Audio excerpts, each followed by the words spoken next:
Tidak bisa dipungkiri jika saat ini kekuatan dan perkembangan alutsista tempur militer Indonesia dari segi pertahanan darat dan alutsista pertahanan laut sudah dapat dikategorikan sebagai negara maju.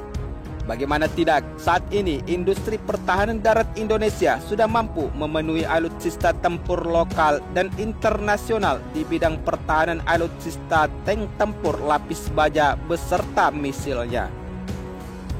Misalkan saja, saat ini industri pertahanan PT Pindad Indonesia sudah mampu menyediakan tank tempur dan lapis baja. Namun yang lebih membanggakan lagi, alutsista militer tank tempur lapis baja atau Panzer Anoa menjadi kendaraan kebanggaan TNI di dalam menjalankan tugasnya sebagai pasukan perdamaian atau di bawah naungan organisasi militer internasional, yaitu Perserikatan Bangsa-Bangsa.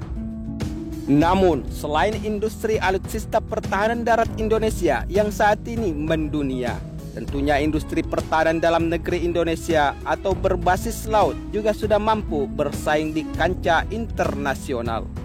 Misalkan saja, saat ini industri pertahanan laut atau PT PAL Indonesia sudah mampu menyuplai kapal jenis KCR atau kapal cepat rudal untuk TNI Angkatan Laut di dalam menjalankan tugasnya.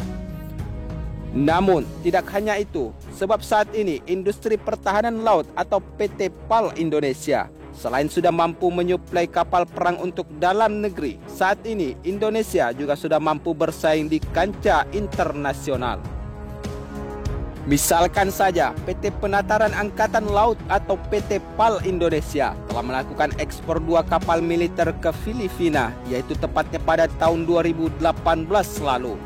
Salah satu jenis kapal yang diekspor tersebut adalah kapal jenis Landing Platform Dock atau LPD sepanjang 143 meter dengan harga sekitar 43 juta US dollar Amerika Serikat atau sekitar 623,24 miliar dengan asumsi kurs sebesar 14.563 rupiah per dolar Amerika Serikat.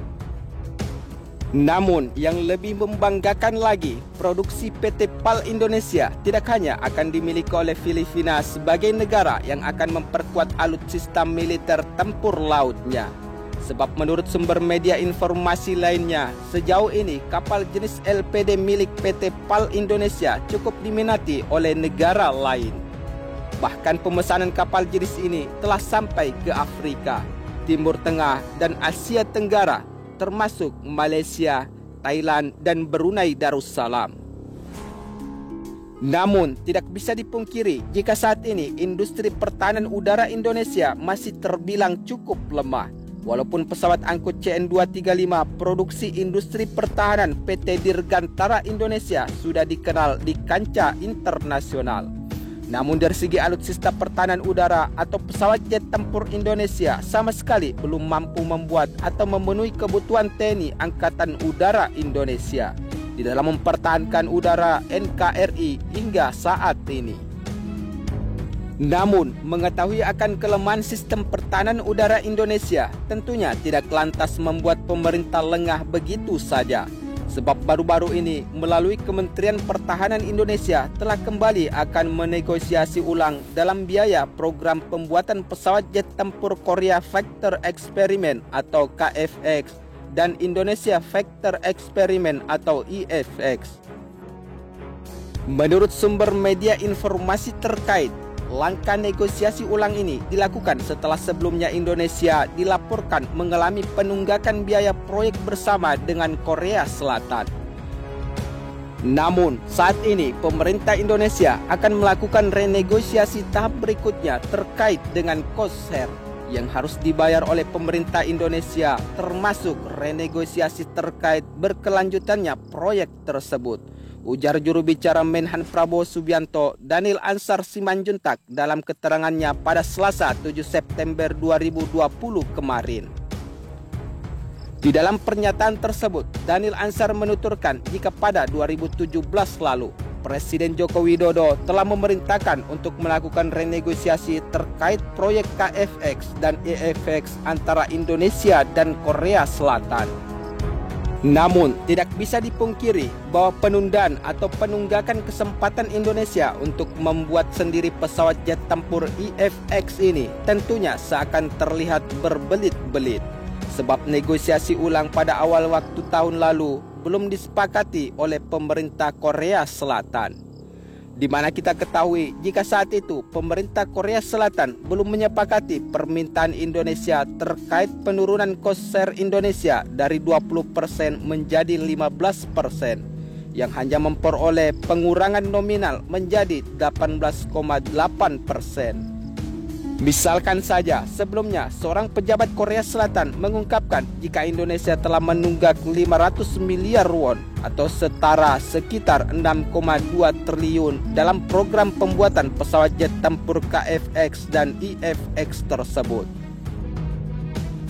Namun, menurut kabar informasi terbaru Yonhap News Agency pada Senin 7 September 2020 kemarin, saat ini Indonesia telah bergabung kembali dengan proyek KFX dan upaya pengadaan pesawat untuk angkatan udaranya setelah sempat vakum dari media informasi beberapa tahun yang lalu. Adapun tujuannya adalah untuk memajukan industri kedirgantaraan Indonesia, di mana Indonesia telah menyetujui untuk menanggung 20% dari biaya pengembangan proyek sebesar 8,8 triliun won. Yakni sekitar 1,7 triliun won atau sekitar 21 triliun dari total keseluruhan anggaran kerjasama Indonesia dan Korea Selatan. Sementara itu, di sisi lain, seorang pejabat Korea Selatan yang enggan disebut namanya mengemukakan jika tunggakan dalam program kerjasama antara Indonesia dan Korea Selatan itu seharusnya sudah dibayar pada akhir Agustus 2020 lalu. Namun, melalui komitmen pihak Kementerian Pertahanan Indonesia, tentunya sedikit kemajuan telah dicapai dalam hal kerjasama dengan Indonesia terkait proyek KFX, kata seorang pejabat asal Korea Selatan tersebut. Sebab Menhan Prabowo Subianto telah bertemu dengan Menteri Pertahanan Korea Selatan, yaitu Jeong Keong-do pada Desember 2019 lalu, mengenai pembahasan terkait perkembangan industri kedirgantaraan antara kedua negara. Selain itu, pertemuan ini juga adalah sebagai upaya untuk memajukan proyek pesawat jet tempur tersebut di masa yang akan datang. Namun demikian, terlepas dari masalah keuangan, proyek KFX Korea Selatan telah berjalan tanpa hambatan. Sebab pada awal pekan ini, Korea Selatan telah memulai perakitan terakhir prototipe pesawat jet tempur pertamanya setelah konfirmasi akhir desain tahun lalu. Menurut administrasi Program Akuisisi Pertahanan atau DAPA, prototipe tersebut ditargetkan akan diluncurkan pada paruh pertama di tahun 2021 yang akan datang. Walaupun sebenarnya kerjasama pengembangan pesawat jet tempur KFX dan IFX ini diketahui telah dimulai oleh pemerintah Indonesia dan Korea Selatan pada 9 Maret 2009 silam.